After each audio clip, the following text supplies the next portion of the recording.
Welcome to AI Role Models, a podcast from One Strategy Studio that goes beyond the hype to explore how real leaders are transforming their businesses with artificial intelligence. In each episode, I'll sit down with pioneers from the world's leading brands who are reimagining marketing, insights, and innovation with AI. But we're not here to talk about theoretical possibilities. These are candid conversations about the real challenges, unexpected victories, and practical lessons learned from implementing AI in organizations. Here's today's episode. Good morning, everybody. We're here for another episode of AI Role Models. This is episode 3. We're going to be covering humanizing AI, looking at the people side of AI transformation. I'm really delighted to welcome today's guest. Today, we're joined by Anneke Quinn de Jong, the founder of AI and You, a former Philips Insights veteran with over 14 years of experience. And has spent her time working with many leading FMCG and technology brands. Anneke, welcome to the show. Thank you so much, Dave, and a pleasure to be here today. And good afternoon for those, who will be watching it at another time, like me. Absolutely. So Anneke dialing in from one of my favorite European cities, Amsterdam, where apparently the sun is shining, which is a rarity, right? Absolutely. Fantastic. Okay, so we've got a lot to cover today. Let's start off by giving listeners a little bit of a background to your experience. Obviously, spent a long time at Philips. Maybe talk us through the journey at Philips, and then obviously what led you to go on and find AI and You, and we'll dig in a little bit to that new business. Yes, Dave. And you have to understand that I've got a real soft spot for Philips. I spent nearly 14 years there. I think it's an amazing company. They have a purpose that I admire. So it's improving people's lives. And the people are there very talented. I'm saying that because it wasn't an easy decision to leave Philips. But let's rewind a little bit. Oh, and the other thing is my dad used to work there as well. So it goes deep. It goes deep. Yeah. But if we rewind a little bit, in 2022, there were two major things that happened, or at least for me, they happened. One was that we got a new CEO at Philips, and he announced at the end of 2022 what turned out to be one of the biggest reorganizations in the history of Philips. But if you remember, at the end of 2022, something else happened, and that was ChatGPT 3.5 came out. So that was kind of the first glimpse we had of what generative AI could do. You must remember, when it came out, it was like a defining moment. I mean, AI has been around for so much longer than that. But I think if you talk to everybody, like, what was that defining moment? What was that breakthrough? And what was that kind of holy hell? Like, what, wow. That was it for so many people. Exactly. So looking back now, I'm like, yes, that was a real defining moment. So these two things happened at the end of 2022. And in 2023, for me, was very much a year of extremes because we were going through this massive reorganization, and I had a team that I managed. I was the head of brand and experience inside at Philips. So I had to lead them through change. Everything around me was changing as well. But then if I looked at the outside world, everything was moving as well. And there were so many things going on that I felt, this is really exciting. I want to be part of it. So in my role, one of the things that I focused on was always looking for new ways and new innovations to figure out what our customers needed and wanted, how they perceived Philips, etc. So I talked to a lot of people in the outside world, agencies, other people, to find out, so what is happening with these AI tools? And, is it like a magic box that can help us really unravel what our customers want so we can innovate, so that, we can grow further, etc. And the more I spoke to people externally, but also within Philips, there was something that struck me. And that was that everyone was indeed talking about the technology and the shiny tools that were being created, but no one was talking about the effect it would have on people. And if you think back about all the promises, like, oh, it will completely change the way that you work, the businesses, and the promises are still out there. No one was saying like, okay, but if that happens, what does my job look like in a year's time? Or, how should we help the people in our team to actually think about their learning path, their career path, their opportunities that come? Because things are changing. I think in the World Economic Forum report, The Future of Jobs, is that 39% of our current skill set will be outdated between 2025 and 2030. Wow. And at the same time, they also say 80% of AI projects are actually not reaching its full potential. And why is that? Because human factors. It's A, skills, and the Yep. second one is culture and resistance to change. So I thought, hey, there's something there that I feel really needs attention. So yeah, it was not an easy decision, because I was emotionally tied to Philips, but I still think that I really wanted to be part of. So that's why I left Philips last year and decided to found my own business, AI and You, which focuses on that human element of the kind of what we call co-intelligence, artificial intelligence and human intelligence working together. So how does that kind of manifest itself in terms of the work that AI and You does, from the experience you've taken from Philips, seeing this kind of human gap in terms of the adoption or the barriers? How, what are kind of some of the offerings that you do? And I believe, you've got like kind of coaching, mentoring, team leadership. Yeah. Talk us through a little bit of that. Yeah, so I decided to focus basically on 3 target groups. So one is individuals, because I see that individuals are kind of a mix. Yeah, some of Yep. them are like ostriches sticking their head in the sand, like, okay, I'm just going to see what's going to happen. And other ones are like, I think it was Brene Brown who called it scramblers. So Yep. they're like head over heels, trying everything, not thinking about the consequences, the ethics, the safety, etc. And of course, there's a lot in between, Yep. but a lot of people are kind of searching, where is this going? So, and we already see that some jobs or some tasks are taken over by AI, right? And I really do think that we will not lose our jobs to AI, but we do need to redefine what it means to be human and what the human value is that we bring. So I help individuals in their journeys, like, okay, look at your job now, look at your job, what it might look like in a year's time, figure out where AI can be your partner, where it can help you, where it can take over stuff, and then redefine what your job looks like. So that's individuals, that's more the mentoring and coaching. Okay. And then I help organizations in bigger change management programs. So we were just talking about when Gen AI was still, when it was becoming mainstream, and a lot of people had super high expectations, and they were saying like, yeah, we're doing stuff with ChatGPT, we've got the AI tools. And I think now I see a bit of a change where people are saying, okay, we invested in it, but we don't necessarily see that huge change or that huge competitive advantage. And they also say, hey, we see that our people are not necessarily adopting what we are offering them as help. So that's that's a little bit where I offer change management to organizations, and then individual mentoring and coaching to individuals.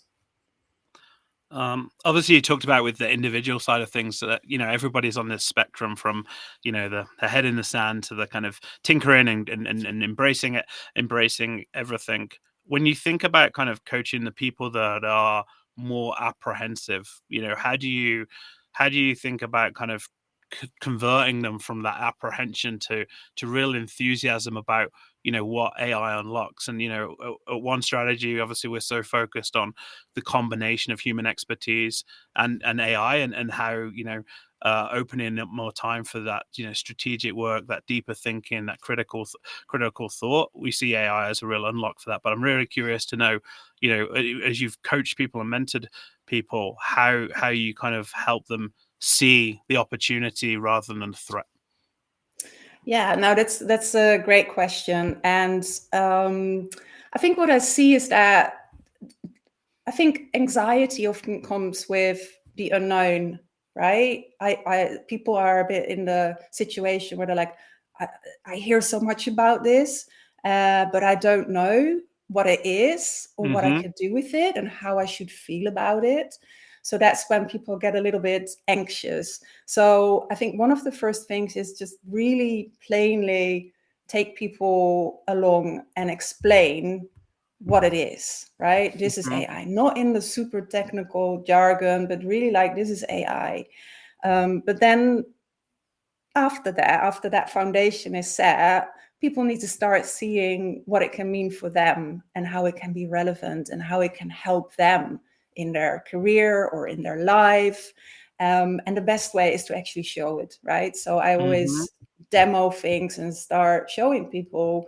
I don't like to kind of have off-the-shelf presentations or solutions or workshops. So I always make it really relevant to the people that I'm coaching or training and show them what they can do already. And then I ask people, look at what you're doing right now and almost have like 3 swimming lanes. One swimming lane is really about, this is what I want to keep doing. This is important. This is what a human should be doing. There's a swimming lane, which is like, okay, I actually don't really like this. Let's have AI take it over.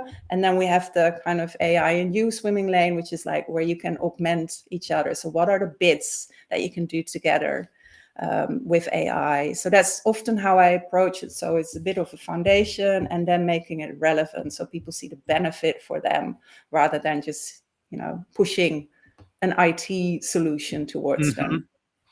Absolutely. I resonate completely with that feeling of that you mentioned of kind of people feeling overwhelmed. I mean, I think you only have to scroll through LinkedIn and every other post is AI this, AI that, AI's to build this for me, and this is changing, but also the speed at which it improves. I mean, I think you say like you look back to when ChatGPT first came out, you look at some of the early versions of image models like Midjourney. There's that famous Will Smith eating spaghetti video that's terrible, and you just see how much has changed. But it's really, even for someone like myself who I would say is bordering on obsessed with what's possible and all of the new things, it's really difficult to kind of keep up and distinguish kind of the noise.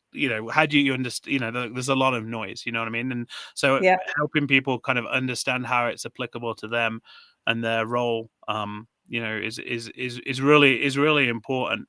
And it is such a technology where you kind of just have to roll your sleeves up and get your hands dirty and experiment with it.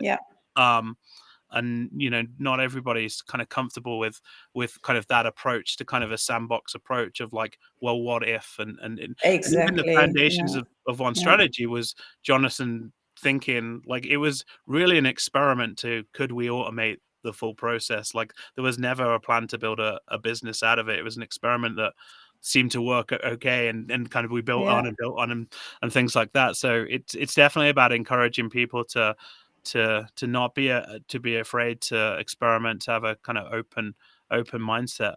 You talked a little bit about on the company side, kind of maybe this kind of trough of disillusionment of like, well, we've implemented AI and it's either not delivered what was promised, or which might be a technology issue, or more frequently is not being adopted by by teams there. What do you think's kind of the kind of root cause of that, and how do you kind of help to shift that mindset?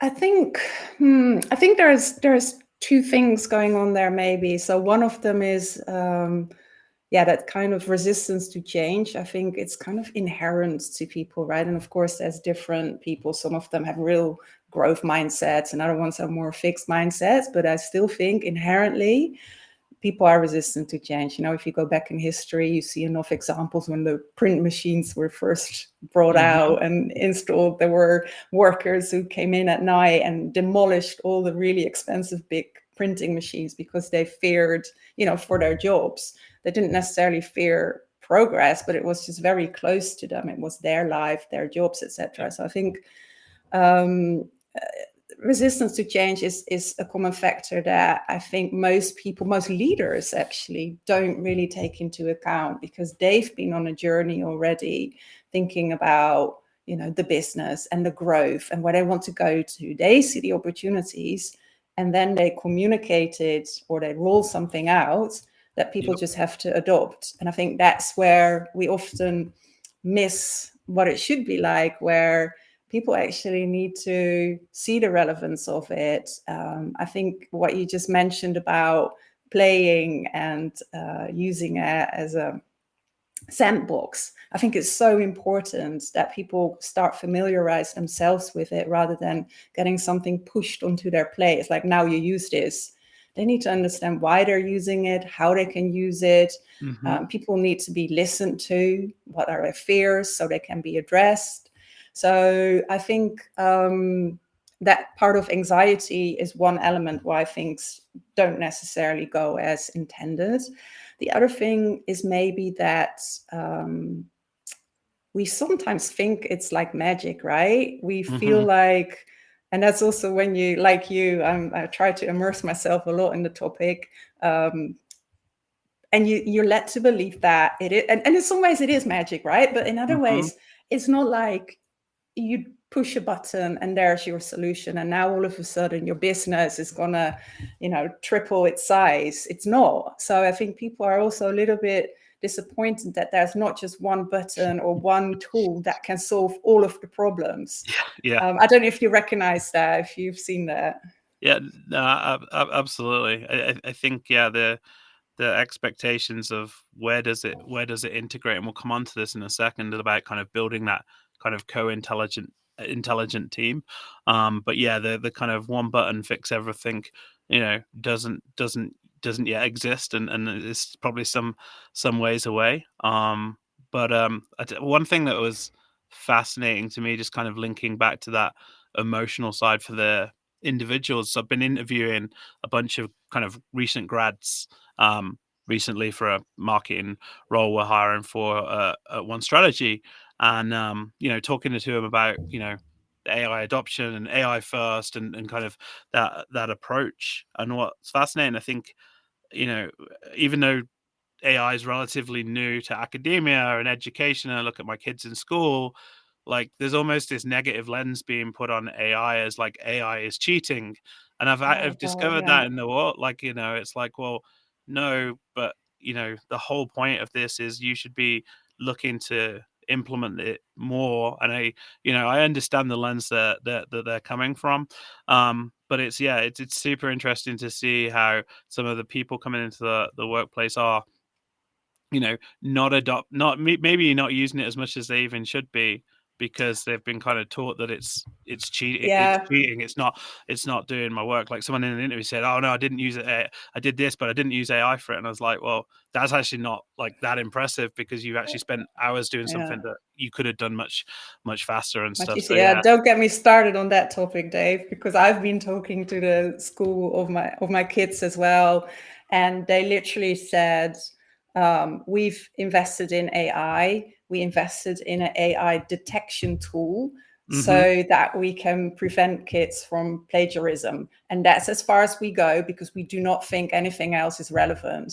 So I didn't know where to start to, explain, like, oh my God, you're not preparing this younger generation you're not the for future a future generation for where there's that. Well, we could do a whole episode on the impact of AI in education, but we'll save that for another time. I love this phrase you use, kind of building co-intelligent teams, which obviously combines the human expertise and brain power with AI, advanced AI.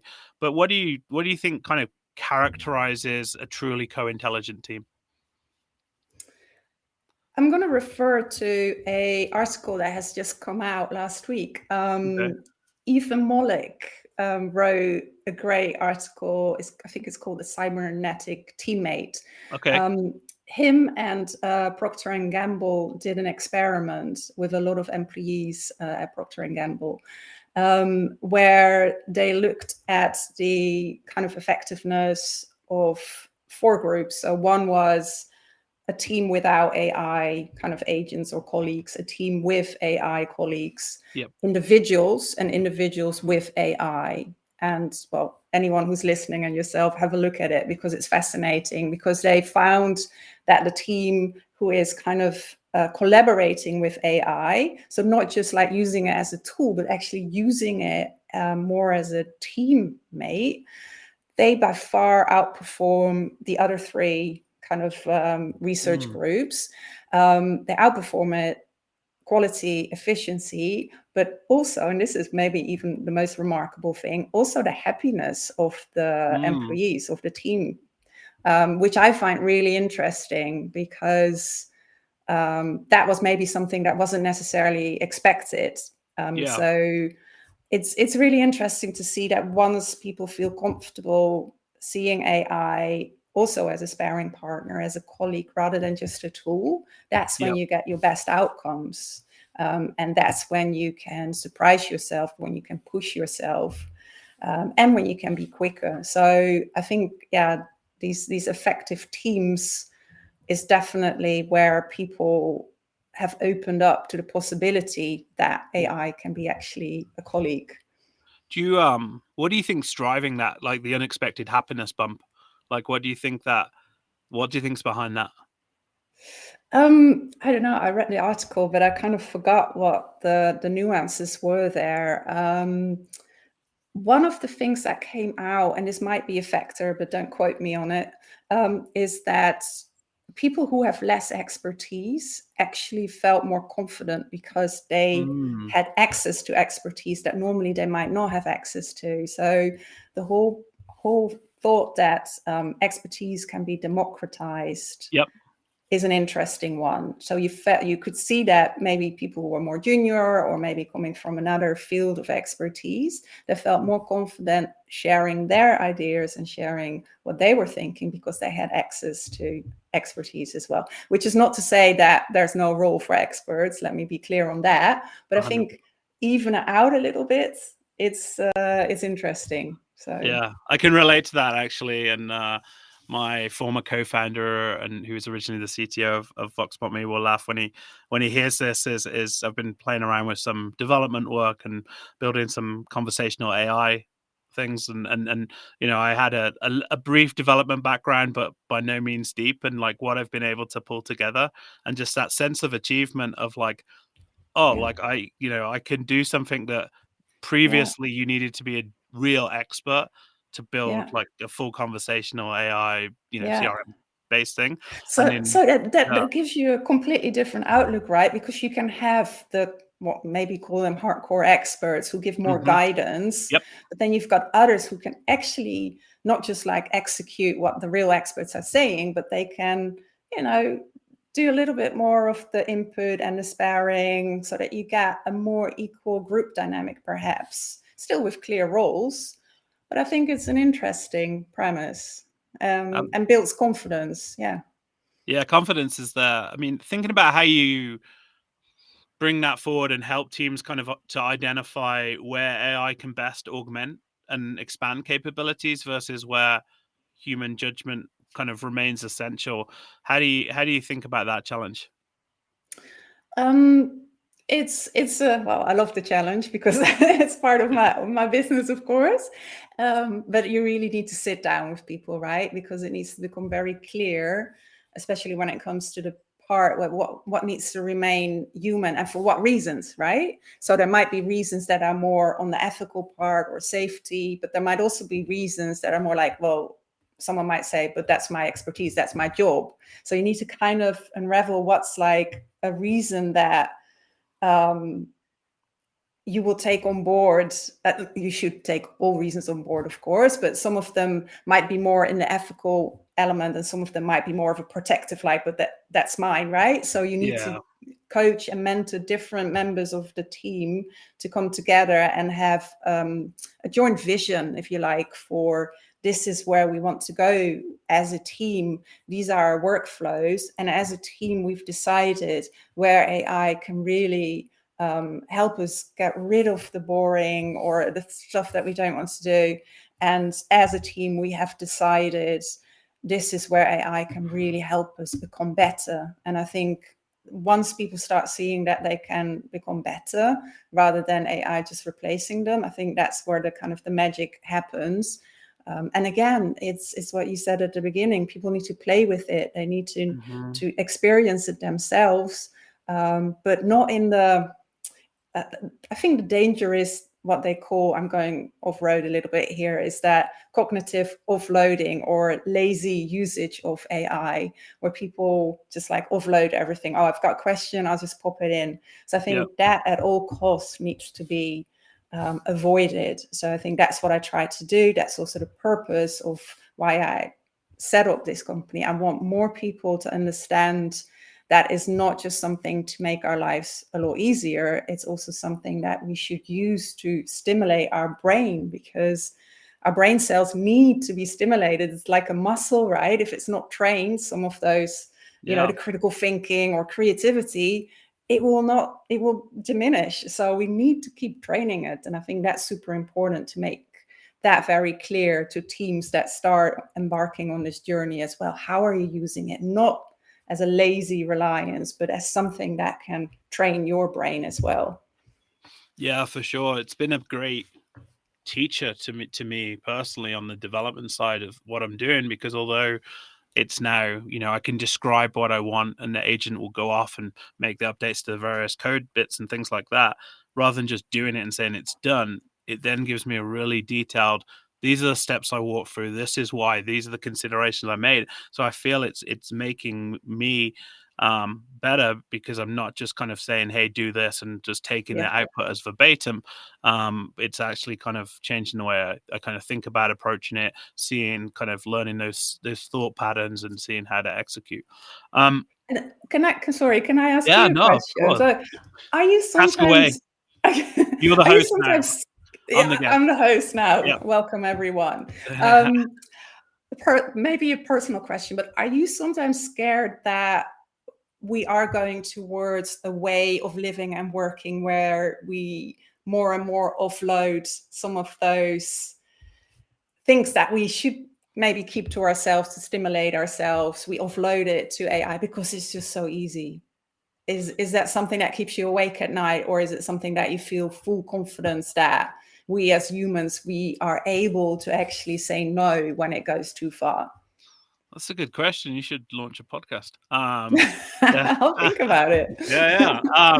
Yeah. I mean, I think that there's always going to be an element of, I mean, Bill Gates' quote was, find a lazy person to do any job in a task, because they'll find the easiest and fastest way to get it done. And I think you look at kind of the impact on how quickly our search behaviors changed. So you think about the amount of searches we now do via ChatGPT or Perplexity that would have been a Google search. Why are we doing that? Because it's a better experience, but it is lazier, because rather than now having to get 10 links back and kind of skim read them and figure out which one might tell me and go there, I'm going to get an answer that I can largely rely on. And I've, put quotes around largely rely on, but, so I do think there is some impact in terms of that balance between the democratization of skills that people haven't got. Like, I'm not great at art, but like I can create art with Midjourney. I'm not a musician, but so again, like I'm not an engineer, but I can write code. So for me, I guess maybe I lean towards the excitement of the democratization of those things, rather than worry people will become lazy. But I mean, I think with key elements of creativity, I think that was always the question, was like AI would be, was always kind of, touted originally as like some kind of, data analytics heavy kind of analytical tool.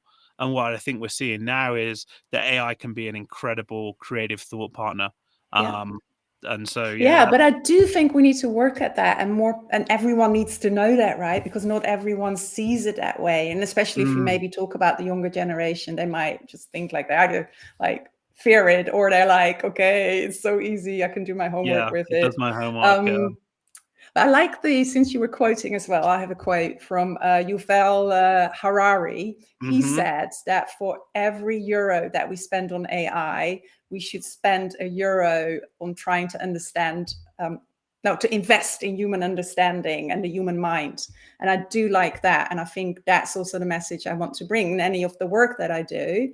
You invest in AI, that's fantastic, but also invest in people and their brains. They need to be exercised as well. And then you get a great synergy. And that's when you get your true, maybe, impact and innovation. Yeah, 100%. What's crazy is, I guess when you think about the complexity of the human mind and how unique we all are of, emotions and biases and through learned experience, and then you've got this kind of AI, like how much of those human traits will AI start to exhibit? And right now it's even it's amazing to me. Like, I'm always polite to my AI. Oh Like, God, "Oh, me too. thanks for Yeah, that. Yeah, please, could yeah, you do that?" And yeah, stuff. Yet it's, it has no emotion, and but it's crazy to see. Switching gears a bit and thinking about kind of driving that organizational change management and with AI, kind of how do you think organizations should be approaching kind of upskilling their employees, their workforce for kind of AI readiness, and what is the kind of role of leadership in that versus what is the role of the individual to take kind of some ownership of their own self-development? yeah. I think there's always a role for both. Let me start with that, because I think a leader should lead by example. They should roll out programs. They should encourage their employees to do self-development. But I also think there's a responsibility of the individual, because the easiest thing is to sit back and not do anything. But I think particularly in the time that we live now with so many changes, I always say, like, don't let the change happen to you, let it happen for you. And to be able to do that, you need to invest in yourself. You need to look at your learning and development, etc. So I think there's responsibility on both sides to drive that. But if we talk specifically about skills, I think this, again, we need to establish what's going on right now, right? Because it's so difficult to look at what's going on in 5 years. So there is these interesting graphs. I think, again, it was the World Economic Forum that showed which of the skills are really important right now and which ones are projected to be important in the future. So you've got like 4 quadrants, and you see in the top quadrant, so important now, important in the future, there's things like critical thinking, etc. And you see in the left-hand corner, you see other things. I'm not going to maybe name too many, I might get it wrong, but I think maybe those kind of things, rather than think of them as set in stone, I think at least it should give us guidance on how we want to develop the people in our company. So we really need to look carefully at, what is going on in the outside world, what is the prognosis of where we're going, which skills will become more important, which will become less important, but keep reviewing that, because things are changing. But I think some of the essential skills, like asking the right questions, critical thinking, decision making, at the end of the day, I think should be human, and we should develop them even more. So I think these are the ones to focus on, and I think the leadership should allow people to focus on that. Yeah, and hopefully AI and automation plays a role in opening up more time to really invest in Yeah, those. There's that key yeah, critical thinking and problem solving yeah, within there. I do wonder how, the more entry level roles, how do people get that learned experience and things as companies kind of yeah, yeah, switch towards, my daughters are 12 and 14, and just like, what does their education start to look like in terms of the, coming into the workplace? And I think there's, as you say, there's been a lot of reports about the future of work, but I think we can kind of hypothesize about where it may be heading. But the speed of change, I think, is also what's been difficult for a lot of people to grasp, because I think yeah, previously technical cycles were 10, 20 year cycles, and this, it seems almost on a weekly basis there's some new Yeah. breakthrough or kind of opportunity that's kind of really changing the whole paradigm of what work looks like, and how it's there. When you think about the people that you're working with, I'm assuming a lot of them are in kind of the insights and in innovation space. So specifically for our industry, what do you see as the biggest kind of opportunities right now to kind of be embracing kind of AI? Good question. I think in the inside industry and also inside industry working in innovation, we've always been, and I say we because I still count myself in that Of as course. well with that background, have always been really good at asking questions, right? So Hmm. be it in quantitative research, qualitative research, questioning data, we ask questions. We're curious and we ask questions. Yep. And I think, if anything, these things are even more important now. So, think about what we talked about earlier, the way that you ask questions to Hmm. any chatbot or AI application, the way that you interact with it, not lazy, but provocative, ask it so that you get the right output. So I think that is a real advantage. Now, if you think about what kind of jobs, what kind of roles, this industry evolves into, I think personally there is actually a really interesting space where you need translators between IT, HR, and IT and data and analytics, HR and business. And I Hmm. think the inside industry is naturally very good at kind of having an overview of what's happening in a company. And especially with rollouts of AI, you see that it's often done either from a kind of technological point of view or driven by AI, by data.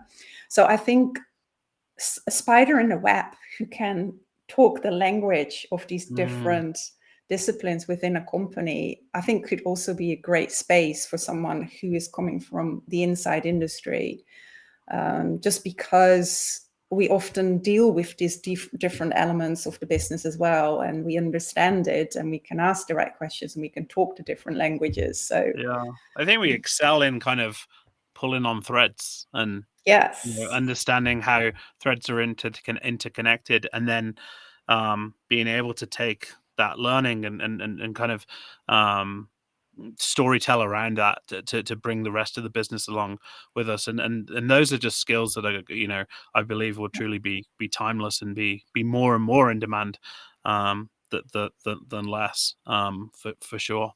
Um, yeah, when you just kind of thinking about kind of that happiness thing that we went back to, and kind of that increase in kind of in work satisfaction. I think a lot of it is about, feeling like you have a broader range of skills. Kind of curious kind of how you think about kind of when people are learning new skills, obviously what they learn from the model versus, again, being able to kind of decipher exactly what, is right, what is wrong. There's almost a little bit too much belief in everything the model tells us, and with some of the work, we get asked a lot about kind of hallucinations, and I yeah, think, with our work it's a lot of front end and very qualitative, so we're looking for the expansiveness, as whereas hallucinations, when you're dealing with real data where there's a right or wrong answer. So how do you kind of help train or mentor your clients to think critically about the model output, rather than, as you said, yeah. because it can be very lazy input output, there you go, it's done. So what's the right approach to it? I think maybe now is maybe an overused term, but I still like it. I think the human in the loop Hmm. term and approach is still very important. So I think when I work with people, I always not just explain what AI can do, but I also really help people to see what their responsibility is, and look at those things that maybe can go wrong, or the outputs that are maybe not right. And it's to be discussed what's right and wrong, but Of be course. really critical. Be really critical of what it gives you. You know, at the end of the day, you are responsible, and we Yep. can never, well, never say never, but I'm saying it now today. You can never let go of that responsibility and say, okay, no, you know, AI is right. We cannot do that. We need to always take the end responsibility. So never take just copy paste what AI is telling you and put it in front of someone else, or do something, make major decisions with it. Use your common sense as well. Use your human brain, train it. And I think that's really important. That's what I always try to. I spend quite a bit of time on that, and it might sound obvious or boring, but I think it's one of the most important elements of the work that I do, is to make people aware of the limitations of AI as well, and of our critical judgment of what it's producing and what we do with it. Responsibility, super important. Could not agree more. Okay, so quick question, super random. What is your favorite model? Oh, you know, I was which supermodel, or Yeah. Well, no, what is my your favorite favorite model. LLM? Because you know, Yeah, I'm not sure what mine is, but I'm curious. Which is your go-to? it's ChatGPT. It really is. I it's the first one I use, but Mm-hmm. I think also, you know, they keep coming up with the new features, like, you know, the image creator that was updated just 2 weeks Mm-hmm. ago. Awesome. Sora is now part of it. I like the tasks. I like the project. So that is the one that I go to every single day. I use Perplexity as well, because I think Perplexity gives you just that little bit more robustness of the sources, and it just feels a little bit more, yeah. When I have like more scientific or solid questions, Yeah. I go to Perplexity. I think, and this is not necessarily an LLM, but it's based on an LLM. I think Notebook LM is amazing. Yeah. Really, I always think I'm not using it enough, and every time I use it, I'm like, it's so good. You know, Yeah. if you need to go through, or even for kids, if you need to go through learning material, Mm-hmm. asking it questions, connecting different things with each other, making podcasts. So I Yeah. think that's great as well. But just the one that I use the most is ChatGPT. Yeah, it's been interesting to see ChatGPT's pricing model evolve. Obviously, they've got the free tier; everyone's got access to it. Most people are on that $20 a month pro plan. Yeah. You've then got the $200 a month deep research option, and there's even rumored to be, I don't know what it is with the number two, but there's rumored to be a $20,000 a month subscription Yeah, for but I think that deep. was more agentic, right? It comes with a Yeah, whole battery of yeah, agents of and things. So yeah, yeah, you can kind of, it's interesting to see where that's heading. So yeah. we've covered a lot of ground today. I want to kind of wrap up, kind of looking forward, and really kind of what excites you most about the future of kind of that human AI collaboration. Oh, I am super excited about it, because I am a glass half full person. So even though, you know, also in this podcast, I've talked quite a bit about the limitations and the risks as well. Hmm. I am so excited. Sometimes my head is exploding, because I get so many ideas of what's possible, what we can do. Just, you Yep. know, think about things that's already happening in the healthcare industry, with diagnosis, Yep. with treatment. Um, I think there's so many things that we can do in those areas. And then there's, of course, also the excitement of just like tinkering yourself and making stuff and building stuff, be it Hmm. images, videos, or apps or programs. I am so excited about it, because I think it will, used in the right way, it will only enlarge our creativity. And I'm positive that we will mostly use it for the right reasons. Yep. And I like to believe that. And then I see so many opportunities and exciting stuff coming up. Yeah. Likewise, I'm constantly looking at new tools, ways of connecting data, and what you're starting to see now with some of the MCP technology and the kind of agentic approach is it used to be very difficult to connect multiple systems, and each Yeah. API had a custom key, and you had to understand fully that API. And now many of these software layers are adding kind of an MCP integration, which makes it very easy for models and data and platforms to talk to each other. And I think that's going to really unlock a lot in the future, particularly when you think about particularly the large enterprise with data silos and disconnected departments and things like that. I think there's obviously huge opportunity there. So that's an area where I'm excited. Okay, Anneke, this has been a fantastic episode. Really loved having you on the show. How can listeners kind of connect with you, learn a little bit more about AI and you? I think the easiest way is just go on LinkedIn and look me up. And if you look me up, you can see my contact details. You can see my website. Just feel free to pop me a message either on LinkedIn or via my email. I loved having those discussions, Dave. Good questions. Thank you. Really Thank great. you. I think we can talk for another hour, but no, it was a great opportunity. And yeah, if anyone is listening, I love to keep these discussions going. It's important. Fantastic. And we'll put the link to the Ethan Mollick article in the podcast description for anyone who's listening. Well, Anneke, thanks again for being a guest. Until next time, everybody have a great week, and we'll see you for episode 4 very soon on AI role models. Thanks for tuning in to AI Role Models. Follow now wherever you get your podcasts to be notified of new episodes. Connect with One Strategy on LinkedIn to join us for live recordings. Don't forget to leave a review, and we can't wait to see you again soon for our next episode.